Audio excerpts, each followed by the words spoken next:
which area does Gen AI have the most impact from the monetization perspective? So I mean, I think this is both for CJ and Jonas, is it being able to create more versions of something that's important? Is it being able to target? What do you think kind of brings, what value are you guys creating? Either one of you can kind of look to answering this, but the value that you're creating out of your Gen AI experience, I guess or work.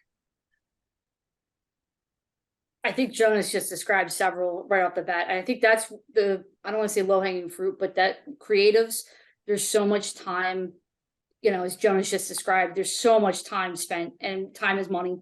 And so therefore, if you're not increasing revenue, you're decreasing costs. So I think right now everyone's going to look at this as how can they decrease costs, but at the same time, as you build products around it, I know, especially with video and, categorization and so forth, there's companies out there. I just left the company that was working with data partners that were scanning video and then describing what's in that video so that you could contextually target and so forth through my prior employer. And I think, it's not, I don't have a hard and fast answer to that right now, but I do know that with video specifically, being, DALL-E 2 and ChatGPT, there's the paid version, there's other things you do with scanning video and so forth that, all this data that we don't even realize we have will come into light. And then, companies will, WPP just did a deal with NVIDIA to be able to use Gen AI just for creatives. But I think as they figure out how to take that information about the creatives, pair it with where it ran, what were the users, and ask the machine, ask a Gen AI engine, what's the best way to get greater outcomes. I think, that will come together over the next few years. Okay. And for Darcy, for some reason, when I just asked that question, I was just thinking of you more on the editorial side. I don't know why, because you actually could answer this question as well.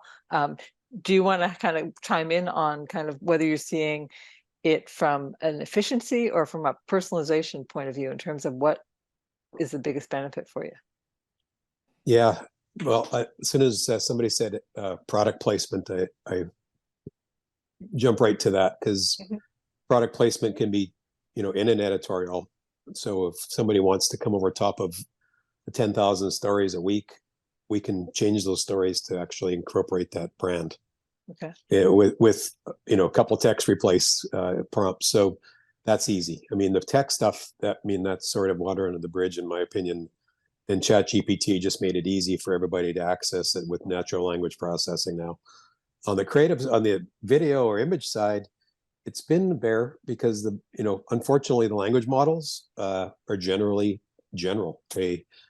They go out and try and give you the best representation of what you're asking for, but there's so much that they're looking at that you'll get, with a little prompting and a little more, you get pretty much what you want. But if you try and do it again, it doesn't happen. So trying to replicate things is not as easy on the video and image side. With that said, literally last week, Midjourney just came out with the ability to replace parts of of an image.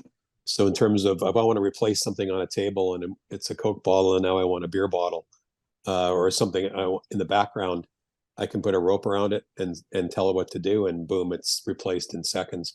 So you really see that, what used to be a lot of heavy lifting, even for some of these computer vision capabilities for product image replacement or those things, AI just made it, a nothing burger. So, and then, the last thing behind that is you got to train your own model if you really want the results you're looking for. Because if you just work at these open world models, you're going to get kind of the best of what you get. But when you train your own model, like somebody said, WPP probably is, then you're all in on only your stuff. It's only going to talk about in your tone. It's only going to show you your images in whatever versions. It really, that's the next step. And the last AI 4 conference I was at a few weeks ago, all the companies there were about training your own language model. So I think that's a thing for sure.